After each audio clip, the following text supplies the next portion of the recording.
the coaching I'll be doing, the model I'm talking about is based on the predator-prey partner model. This is a model that I'm going to talk about a little bit more in a moment. And the focus today is going to be, we're talking about negotiating, we're talking about effectively handling getting challenged, also standing up for yourself, asking for what you want. And the story I'm going to tell first is addresses those second two issues of getting challenged and handling it well and speaking up for yourself. Now, and even if the discussion, like when I'm coaching Karen, you might have a comment or a question, feel free to put it in the chat, feel free to unmute yourself, practice the interrupting as Ivana said earlier. I want this to be as interactive for you as possible. And I also appreciate that you might be busy chopping vegetables for dinner or feeding your child or exercising while you're doing this, multitasking. Very impressive if you are. All right, so let's see, what do I want to tell you next? If you got this invitation, this may have happened, as we said, with my friends from Belarus. This was forwarded to you and you've never attended any of my workshops. I'm delighted you're here. And as most people know, they've either attended a keynote or something else. It's possible that something I say is not going to make perfect sense to you. It may be that you don't agree with it and you think it doesn't, it's just, how is that possible? Or you might think, oh, too American. And so if you have any one of those thoughts of what I would call resistance, understandable resistance, notice it, pay attention to it, and stay open to it. And open, it means that you don't have to like what I say, you don't have to agree with it. Just imagine you are and just be like, wow, that's so interesting, Amy. And just even this kind of pretend openness actually allows you to stay a little more open. And people know that from my trainings, I tell you, stay open over the next 6 to 8 weeks while you're building your partner muscles. And then once you get good at the skill, then decide if you want to keep it or not. Now for the short overview of the predator-prey partner model. This comes from this body of work that my sister, Pat Kirkland, developed. And you can feel free to check her website out, patkirklandleadership.com, if you want more information. These three archetypes, the predator, I think I did it like this earlier, and I should have done it like this. The predator, the prey, and the partners in the middle. So see it like a continuum. The predator is holding too much respect for herself, not enough for others. They often leave other people feeling intimidated or disrespected. The other extreme, the prey, is usually someone who's really nice, tending to hold too much respect for others and not enough for themselves. And here, it's tricky because this can trigger even nice people to become aggressive or rude or disrespectful towards us. Shocking and true. And the idea is most of them we're able to stay partner, except when we go predator or prey, it's usually because of under pressure, stress, perceived threat, crisis, or just if we're hungry, angry, lonely, or tired. And that will trigger us. So the idea is step in partner before you need it. Stay in partner when the going gets tough. And remain in partner even if you don't get what you want. Because if at any one of these stages, magic can happen. All right. And Ivana, you can interrupt me at any point if there's anything I need to pay attention to. So here is the story I want to start with. This happened a year ago. As many of you know, I live in this beautiful little French town right on Lake Geneva called Vevey. And every 20 years, they have this big festival called the Fête de Vigneron, which is the festival of wine growers. And this year, they had an enormous amount of money they put into it. They were comparing it, believe it or not, to the Olympics. And I guess one of the main people who was behind the design and the orchestration of the show actually has worked on like the opening of some Olympic Games. So just to give you an idea of how extraordinary this was. And outside of the big event, they have all sorts of other little tiny events going on throughout the entire 3 weeks morning, noon, and evening.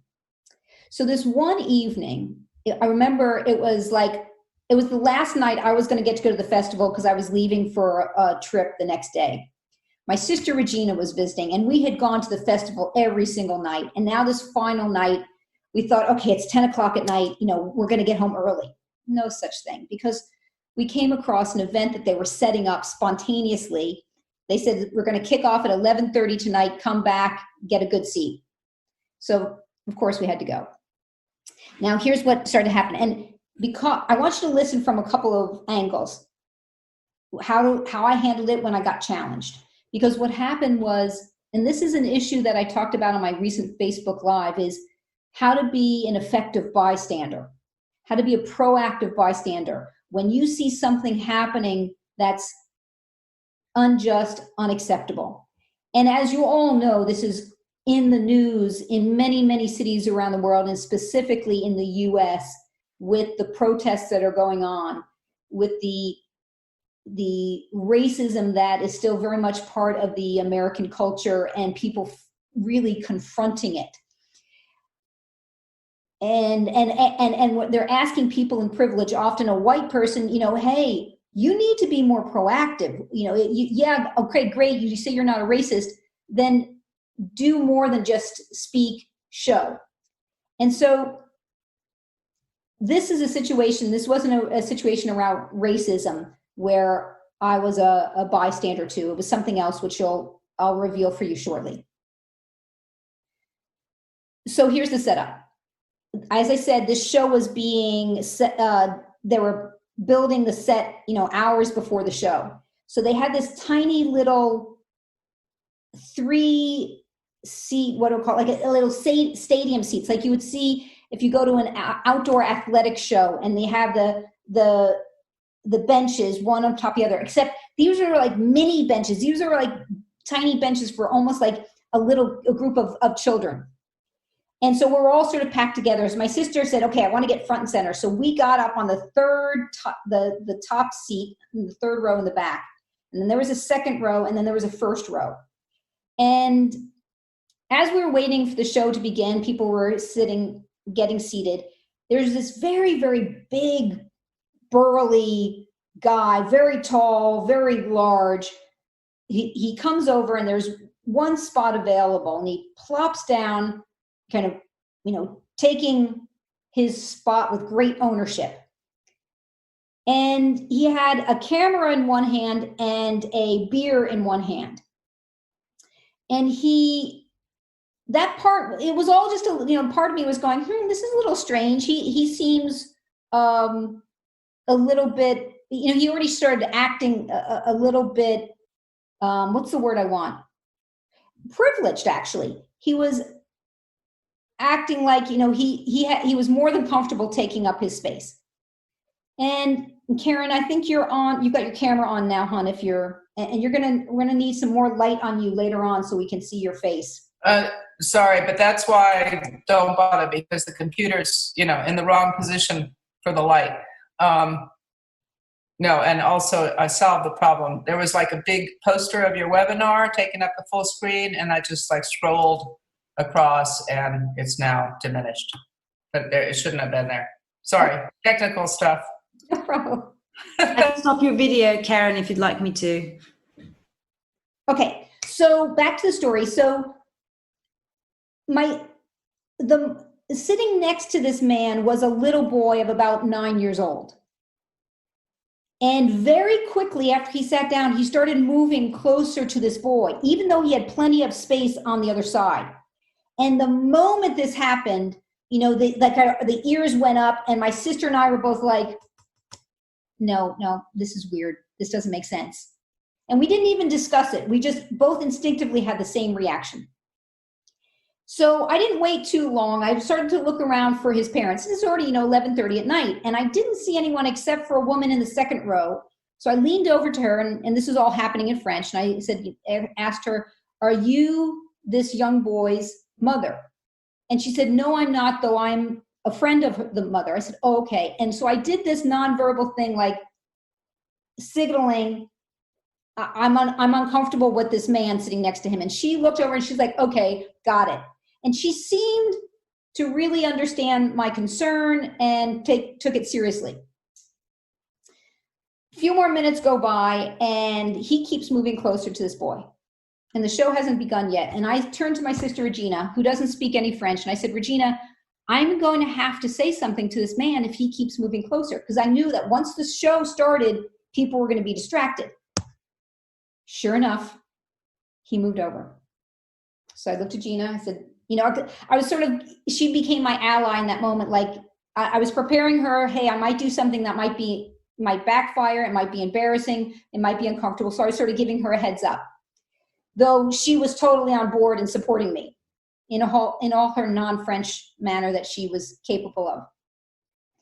And the first thing I did was, so I took a deep breath, said, okay, Amy, how are you going to do this as a partner? And I hadn't rehearsed anything in my head, though I just had that intention. And I leaned forward and I tapped the little boy on the shoulder and I asked him if he was okay, if he was comfortable. Now, the little boy was kind of confused, like, why is she asking me this? He didn't understand. Except, let me tell you, ladies and gentlemen, that man, he understood immediately what I was implying. And instantly, even though I stayed calm and relaxed and respectful, he got immediately agitated and aggravated and said, I'm a member of the press. I have every right to be here. And my brain is going, good for you, buddy. Got nothing against that. I don't say anything. I don't show any expression on my face. I just calmly say to him, and watch how I do this. I use the best gestures. I said, I'm not comfortable with how close you're sitting next to this boy. I feel much more comfortable if you move further apart. So I don't lecture him. I don't preach to him. I just talk about me and my feelings, and I'm uncomfortable, and this is what I would like. So, that standing up for yourself and asking for what you want. I did it calm, cool, and in control. And he said, well, what do you want me to do? Sit on the ground? And I paused, and the ground was only about, this much distance from the place he was sitting on. And I took it in and I started nodding. I said, yeah, actually that would be great. So now, even though he meant it very sarcastically, he's now a little bit stuck. And so he does this very dramatic, aggressive way and he sits on the ground. So I thought, okay, the show is about to start. Everything's handled. This is the end of this exchange. Oh, no. What I didn't tell you about was next to my sister was a boy about 12 years old. And let's call him a polite term for him was he was a troublemaker. Except in this case, his troublemaking worked to my advantage. And I couldn't have imagined this. The boy speaks to me in a very sarcastic, condescending tone. Madame, he can't be a pedophile. That's a boy he's sitting next to. And I mean, he says this loud enough for everyone to hear. And I'm speechless. I'm like, did he just say that? Oh my gosh, did he say that? And my sister Regina's looking at me like, Amy, this kid's being really obnoxious with you. What are you going to do about it? And so now I've got to stay partner with this 12-year-old kid. So I turn to him and very calmly I say to him, I use the approach, pretend not to notice he's being sarcastic or condescending. And I said, well, actually, it could happen whether it's a boy or a girl. So the kid is the one that called it out of being pedophile. And even though I don't think I would have had the guts to do that, this now advanced the story. And then there was a little bit more of an exchange. The man told me to, shut up and this and that. And now the spectacle, the show begins. And I'm thinking, okay, once again, I thought, okay, this is the end of it. No. This was nothing compared to what happened. So let's fast forward 45 minutes. The show is now over. And my heart rate's still going. I'm still a little bit stressed about this whole thing. And I decide to sit stay seated and wait until he's left. So everyone else is leaving. My sister has exited, so she's sort of standing to the side, watching everything and being hawk-like older sister. And I'm sitting there. This man stands up and he turns around. The analogy I think of it, he was like a bear who had just been poked after in the middle of a winter hibernation. He was so angry, and he turns around and he faces there's 3 little mini seats, and he says, like he's speaking to a stadium, "Who said that? Who spoke to me?" And I almost wanted to start laughing, because I'm looking around thinking, there's no one else except me sitting here. And so I couldn't hide it. I couldn't avoid it. So I just said, it was me. So he's challenging me. And what do? I stay calm and in control, even though inside I'm kind of freaking out. And he says, "Who are you? The secret police? Who do you think I'm?" And then he starts repeating being a member of the press. And then he demands, actually, before he starts yelling at me, he says, "You come down here. Come down here right now." And I don't know if you're like me. When someone demands that I do something, the first thing my ego wants to do is the opposite. Though I stayed calm, I didn't get sarcastic, I didn't get defensive. I just said, "I can speak to you from here." So once again, I stayed, really calm, cool as a cucumber, as they say. And that's when he started yelling, "What are you, a member of the secret police? Who do you think you are?" "I'm a member of the press." And I noticed that he was talking so fast and so loud, I didn't really have to say a whole lot. And then he starts pausing, and he's wanting responses from me. And I start to speak, and the first thing he does is he hears my accent. Now, what you may not remember, because last July, this is what will feel like an eternity ago compared to what the world has been living through in the last few months. Last July, you might recall that Donald Trump had, some of you may have heard this, he spoke to 4 congresswomen who were all born in the U.S., though from roots other than Anglo-Saxon, and he told them, "Go back to your country." Well, sure enough, that happened a month before, and now this guy, 3-4 weeks later, he hears my accent, and he says, "Go back to where you came from." And then none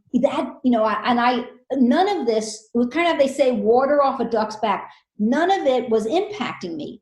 I just remained calm. His whole intention was to destabilize me, I suspect, and intimidate me.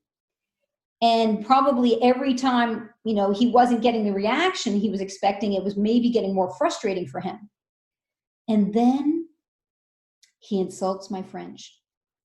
Now, if you know me, if you ever heard me speak French, you'll know it is not hard to insult my French.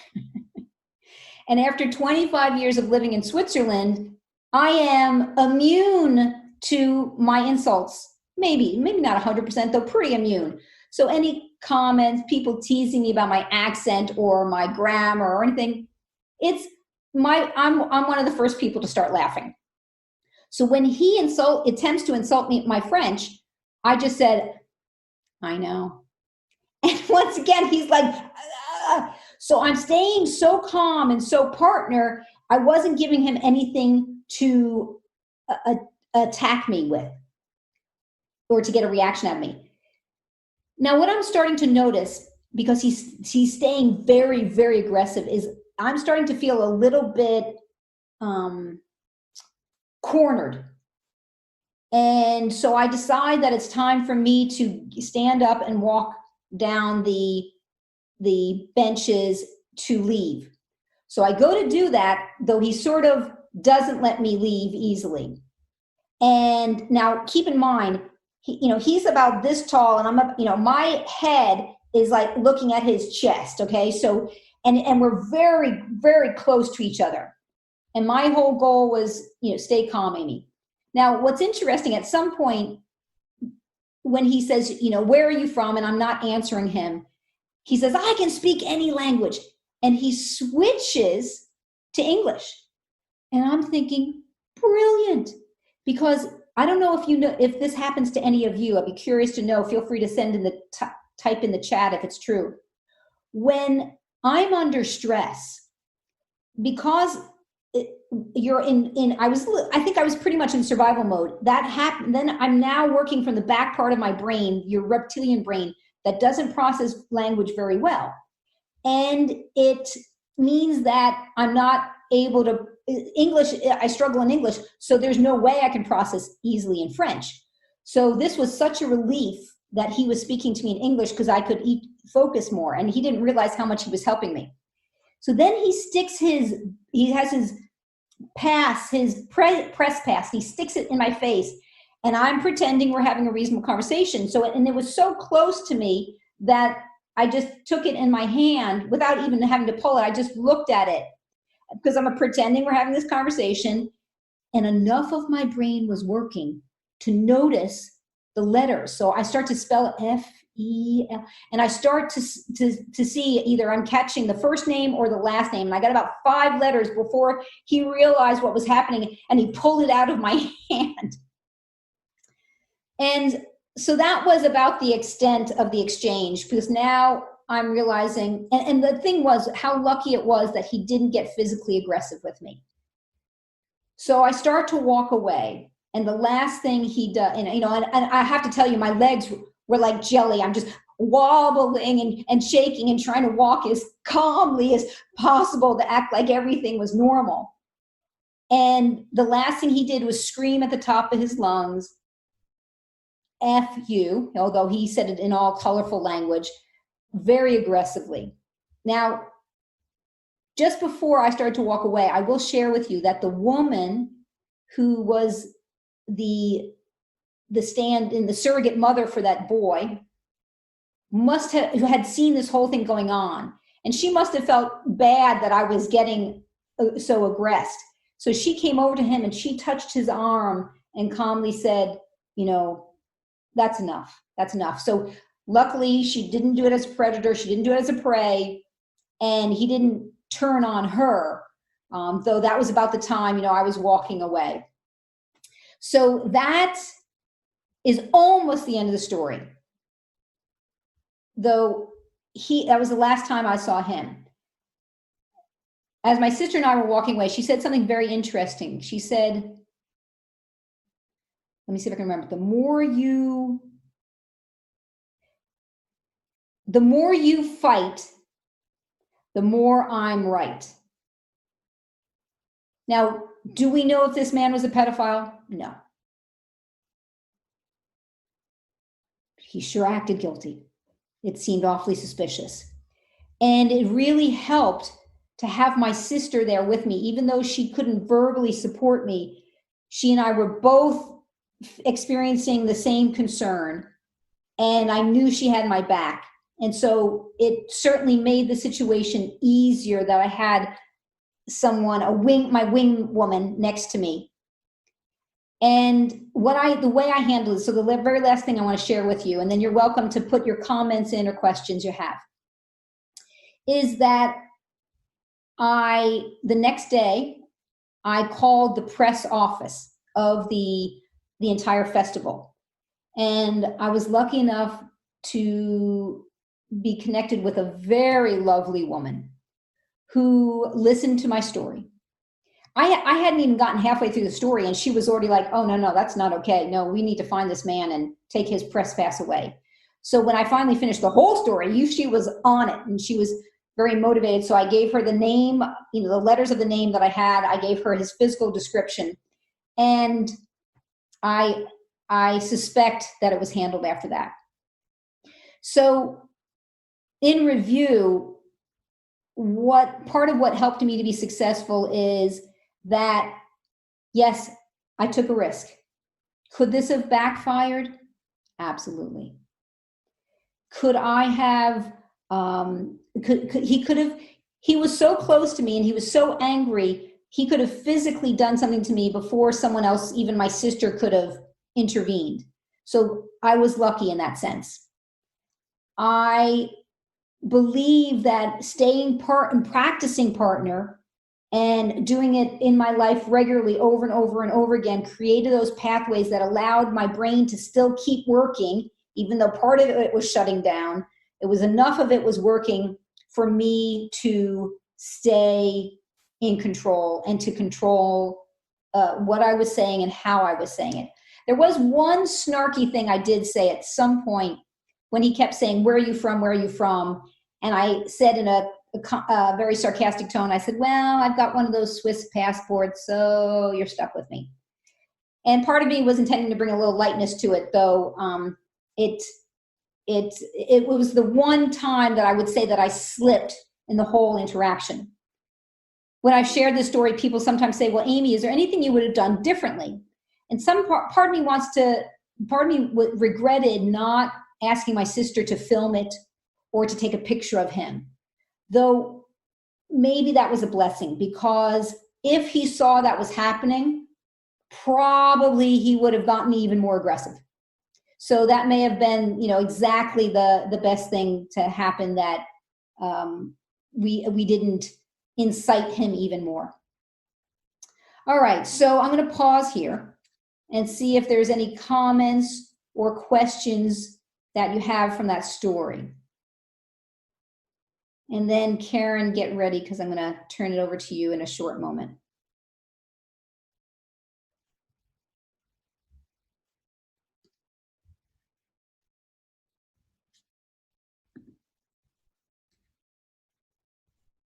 Okay, so I see, it looks like we don't have any comments to process. So Karen, if you would like to turn on your camera and unmute yourself, come join me.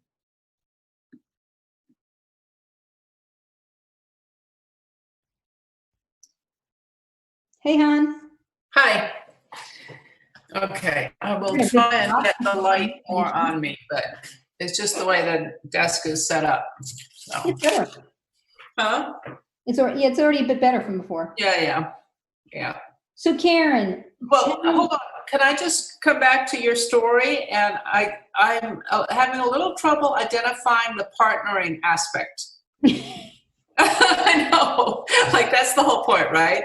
But no, that's so honest. Yeah, go ahead. No, because there were moments when you definitely were feeling that fight or flight reaction, i.e., pray, right? So, yeah. So I think that I guess our logical minds like to think, well, we're going to be in partner mode all the time, and you've been practicing this for 30 years, and yet you're still able to drop into the pray mode for moments. Yeah, that's all. Yes. And I don't know if this is good news or bad news, Karen, and your point is so interesting. To be clear, partner, it's good enough if externally my voice, my body language, and my words are sounding partner. Yep. So even though, yes, my brain was on high stress alert and freaked out and feeling the threat, I think that was normal. That was a healthy reaction, because it was, I would describe it as a precarious, risky situation. Mm-hmm. So I think it made sense that my brain was, I like to call it, in pray mode. What's great is that I didn't give into it and react. I didn't cry. I didn't apologize. I didn't over-explain. One thing that happens for many people when we're pray is we start talking really fast and justifying and defending. And I think the only time that I went what I would call predator, snarky, passive-aggressive predator, was when I said that line about, I got one of those Swiss passports, so you're stuck with me. Because he was definitely not in a playful mode or mood. And I was going with playfulness, though it wasn't genuine playfulness. So how does that land for you, Karen? To hear What that? you just said? Yeah. I guess I have a lot of my own opinions about that situation. I'm not sure I would have bothered to get involved. And so let me respond to that. I think it's really important that people not, my brother's calling me, let him know I can't talk. I think it's important to not think that you should have. Mm-hmm. That was for me, a value, integrity. That was, and there are times when I have chosen not to get involved either because maybe for whatever reason I didn't feel called to do so, or maybe because I didn't trust that I could stay partner. Because the thing is, if I went prey or predator in that situation, I'm pretty sure the outcome would have been worse than just me being yelled at. I also made sure, was I willing to put myself into that situation and take that risk and know that it might blow up my face. So before I enter into situations like that, I'm often going through a quick checklist to see, is this situation safe? Am I willing to do this? And for me, the cost was so great that I was willing to take the risks. And I also assessed, I'm in a public place, my sister's here, I think I'm going to be okay here. And I was still, taking a risk. So it's definitely not an issue about that we have to act on situations.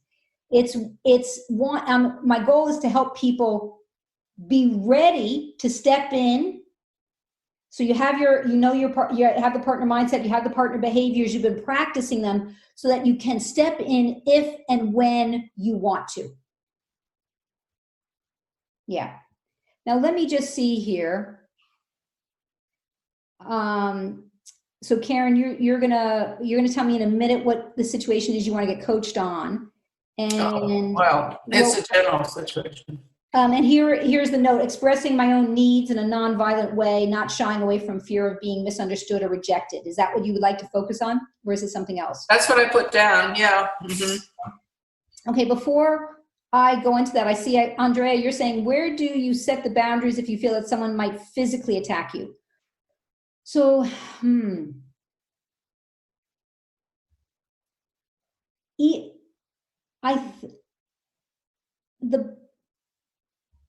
I guess, Andrea, it's about, if you feel physically unsafe, the boundaries are you do whatever you have to do to keep yourself safe.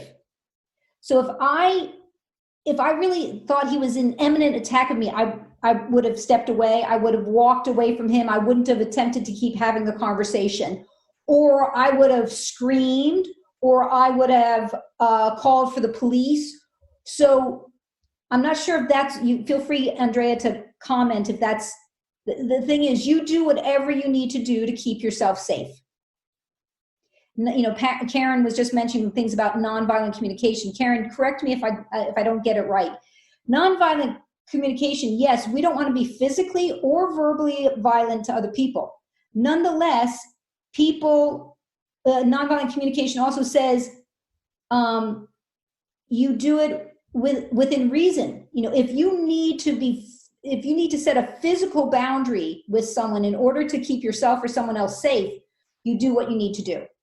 Karen, do I sort of get that concept right? You're as much of an expert on NVC as I am, so I'm not exactly sure where it stands. I think that there are situations that Rosenberg has talked about where experts on NVC have been able to talk people out of, physical harm on one another just by doing the compassionate, empathic communication over and over again. Yeah. And maybe, Andrea, I think with the one exception of that snarky, sarcastic comment, I wonder if me being partner with him, yes, it was disarming for him. What I know from years and years and years of teaching this is that when someone's verbally aggressive and you stay calm partner, it does destabilize them, and it makes it harder for them to keep verbally attacking because they're not getting a predator or prey reaction like they're expecting. Yeah. Okay, so feel free, anyone who wants to keep adding chats in, though, Karen, I want to take this up with you. So give me, if you can, I want to hear a concrete, with as brief an explanation as possible.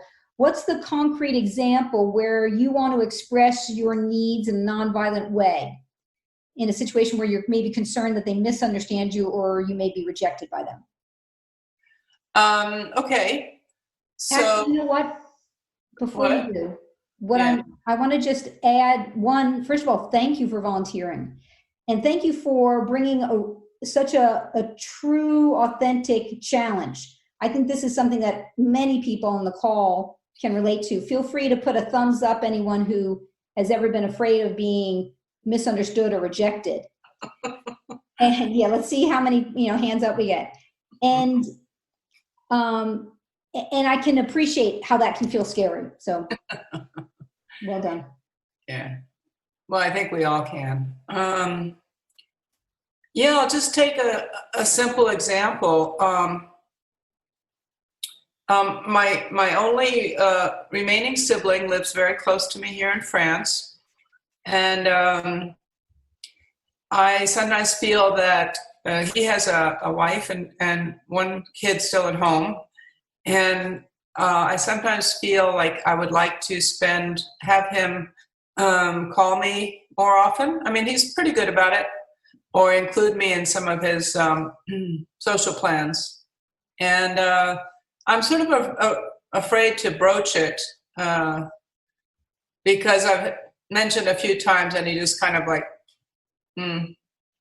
skips it. I think that that's the fair example.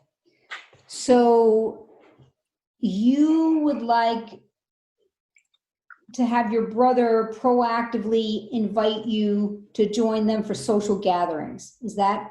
For example, yes. And what's the most, you said you've broached this subject. Let's imagine I'm your brother. I would like to hear the most direct way you said it to your brother, if you can recreate that roughly. Well, at one point he was going on a holiday to Norman, and I said, wow, I've never been. I'd love to come with you. And he just ignored me. Okay. Ouch. Yeah. Oh, that's painful. I'm like you. I'm very direct, and I invite myself on people's holidays. And then I invite my friend and myself to my friend's holiday in India, and we had a great time. And years later, she went to India again. I'm like, that's weird. She didn't tell me in advance. I wonder if I was going to invite myself again, which I probably would have. People have their own thing going on, you know? What's that? People have their own thing going on is Exactly. the thing. And you have to remember that they have their own lives and it's not always about you. You know what I mean? And what's your greatest fear? That he would say what? I don't know what the fear is behind that, although I know I have a fairly strong fear of abandonment, let's say. But I think it's more my need to be connected with as many of people that I like or love or care about as possible. Yes, I can appreciate that. So that desire for connection, belonging. Yeah. Right. Community. And yes, community. Have you ever said to him something like, do you want to say his name or should we give him another name? Yeah, I can say his name. It's Alex. Mm-hmm. Alex. Have you ever said, Alex,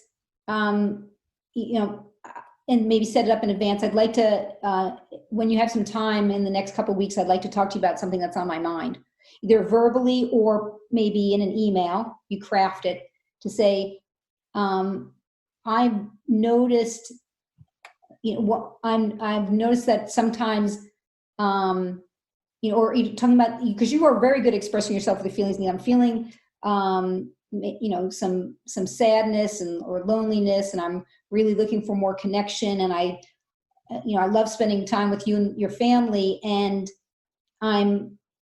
it feels really sad that I don't receive more invitations from you.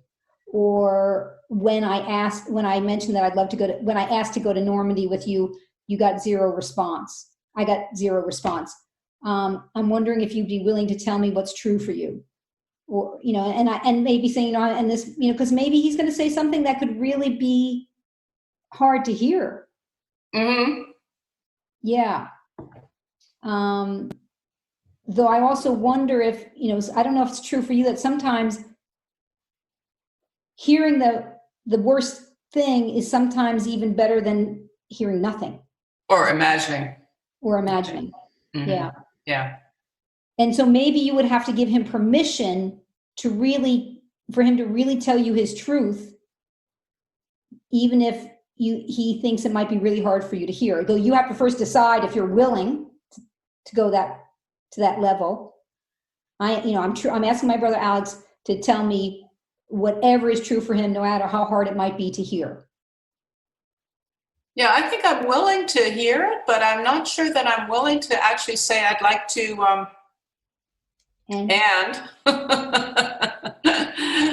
I'm not sure I want.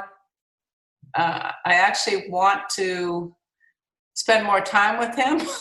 I just want to be acknowledged more. Oh, this is interesting. Yeah, it is. This is a different thing. This is not so much a need to be in community all the time. Uh-huh. So you want to acknowledge need for respect or yeah. I really identified with what you said about predator has more respect for themselves and prey has respect for other people, because I think I'm into prey, even though you think I'm a predator or you call me a predator. I think I'm more. And it's right. We can feel prey inside, and we can other people can experience as a predator because of behaviors. So there's no conflict. I mean, it's uncomfortable. It's unpleasant. One doesn't cancel out the other. I think we can have both things. So I believe you when you're truly, it feels like you're prey, and that you don't.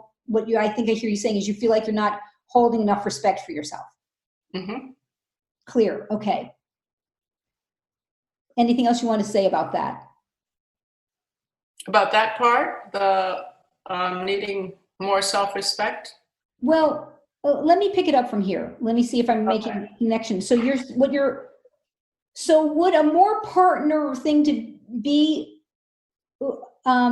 is request, not demand, request more acknowledgement from Alex. Mm-hmm. Okay, so let's make me Alex. What might that sound like? Don't worry about getting it perfect. Hey, Alex, I appreciate that you stay in touch quite a bit, but I realize you and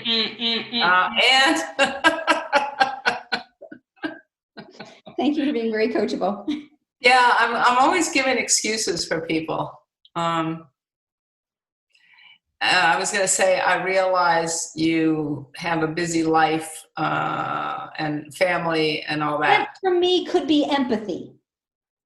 On my part? Yeah. Because there's truth to that. Yeah. Right? Sure. Okay, keep going. But, right. And?